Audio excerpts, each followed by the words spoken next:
Hi everyone, this is Elaine Biss, and today we're going to be talking about how to break out of your artist block.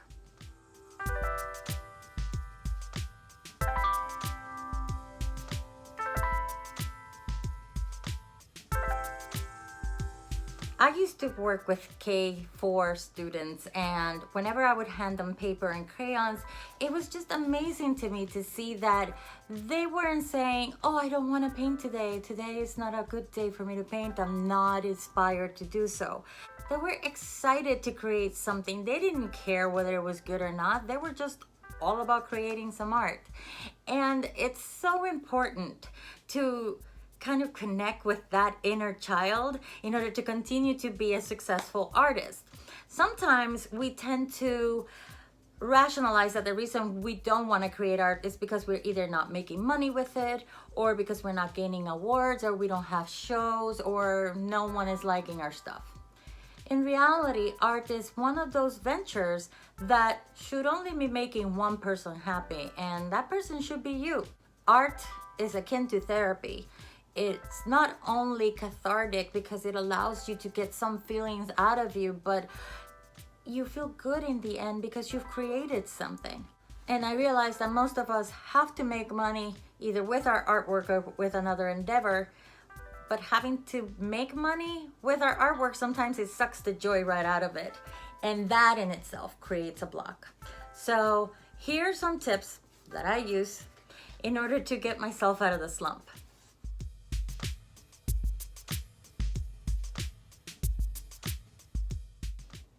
Setting the mood is not the same for everyone. While some people might just work with maybe a lit candle and the right music, some people need the right lighting, or maybe they need the right t-shirt to wear because it's their favorite t-shirt. What conjures the mood is individual. But for me, it does require a very specific t-shirt, and I love the color red. The color red is the color of passion, is the color of movement.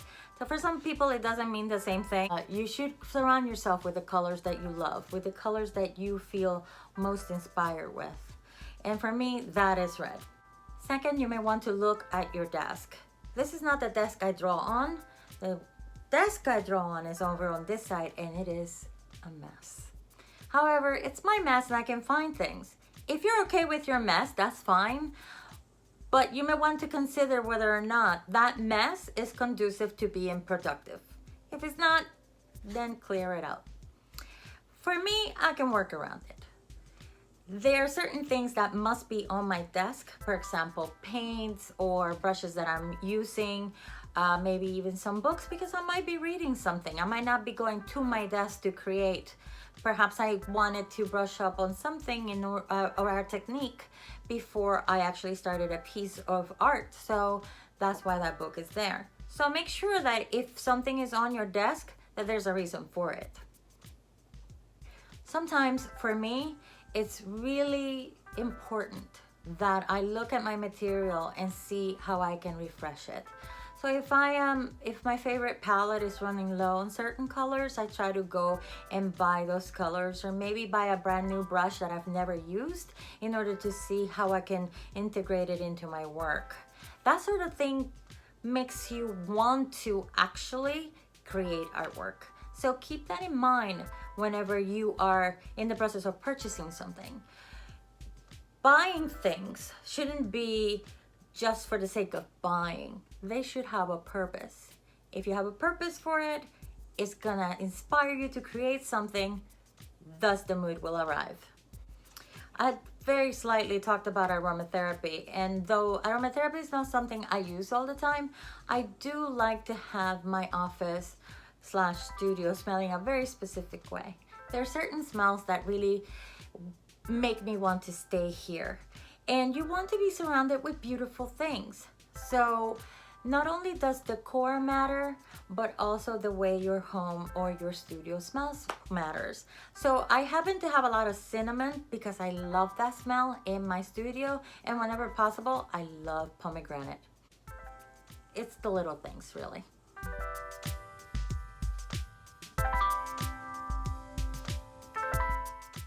There have been many times that I have wanted to create art, and the only thing I can do is just sit at my desk.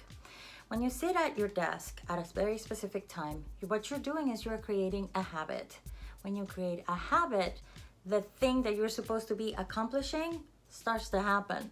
So for me, I would just sit at my desk, and sometimes the mood wouldn't come, and I'm like, okay, well, I'm done.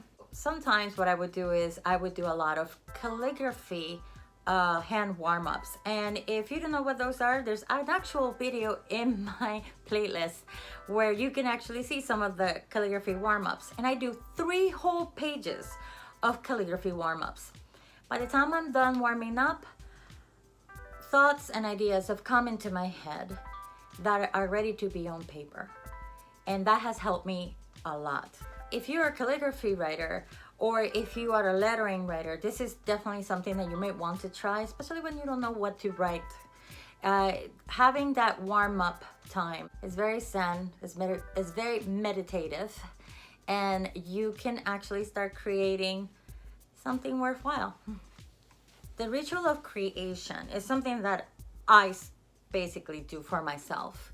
Because I'm such a creature of habit, I need to have something that triggers a sequence. So for example, whenever I want to go to bed, I make sure that I put on my pajamas, the room temperature changes, there's no TV, and I'm under my blanket. But I also like certain type of music to be played in order for me to start unwinding. That works for me. Could it work for you? Humans are creatures of habit. So whenever it comes to attracting the creative muse, it would be helpful to have some sort of ritual. So maybe you have your favorite t-shirt that you like to wear. Maybe you have some kitty ears you like to put. One of the rituals that I have is I try to be up and out of my bed and having had breakfast, coffee, or whatever it is I'm having that day by a certain time. By that certain time, I like to have picked out a palette, paper, brushes, and pencils that basically say, I'm ready. And I sit at my desk. I don't wait for the mood to arrive. I just kind of look through a bunch of images that inspire me. Because if the images inspire me, then I'm going to find something that is going to make me want to draw. So think about those steps that you have to take in order to start creating.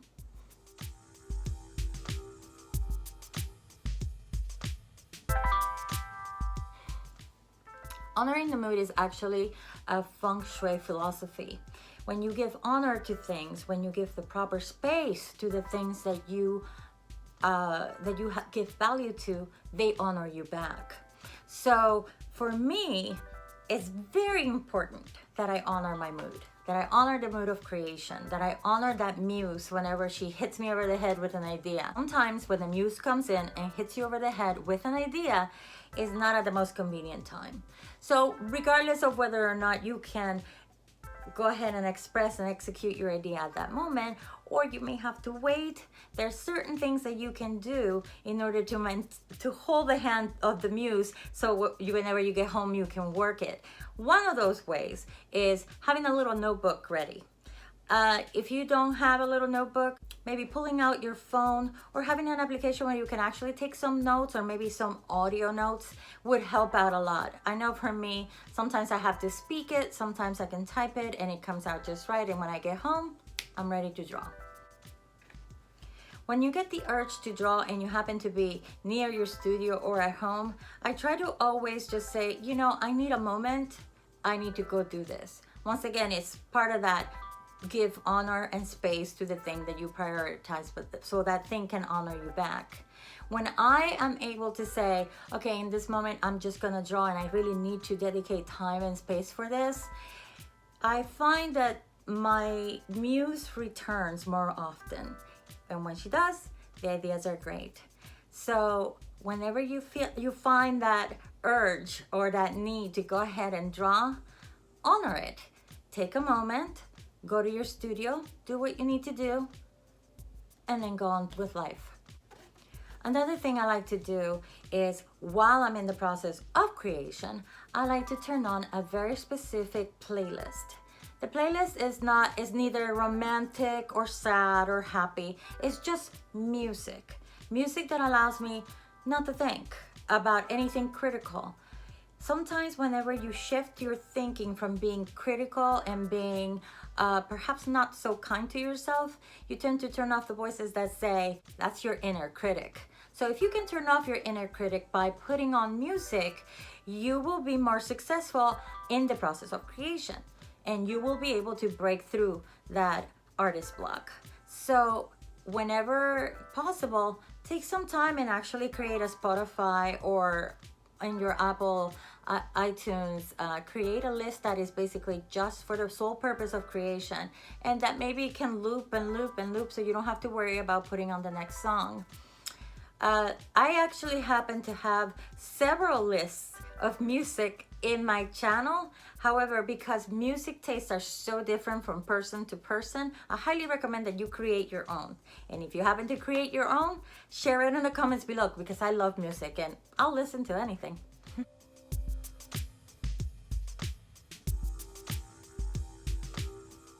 Sometimes it's very hard to reacquaintance yourself with the reasons as to why you started your creative endeavor. And it is important that not only you remind yourself why you're doing it, remind yourself why you love it. Yes, most of us make money with it, but if you're constantly thinking, how can I make money with this? You're basically sucking out all the joy out of your creation, out of the process of creation. So it's very important that you tell yourself, what made me love this in the first place? When was the first day that I realized that this is what I wanted to do for the rest of my life? If that's what you decided. Whether you're writing music, whether you are sculpting a sculpture, whether you are drawing an apple, whatever that may be, remind yourself why you're doing it. It usually tends to ignite that passion again. Another question that I like to ask myself is, what would 3-year-old me would do? And if I remember correctly, I was constantly drawing, talking, and reading. Yes, I know how to read at the age of 3. So whenever possible, whenever I feel like I can't draw or you can't make me draw today, I started thinking about what would 3-year-old Elaine do? And it's often very peculiar what I would do, what I would say, depending on the moment, because there are days where I would say, I would go outside. I would go to the park. And you know, maybe that is what you need. Maybe you need to go outside. Maybe you need to get out of the studio and do something else.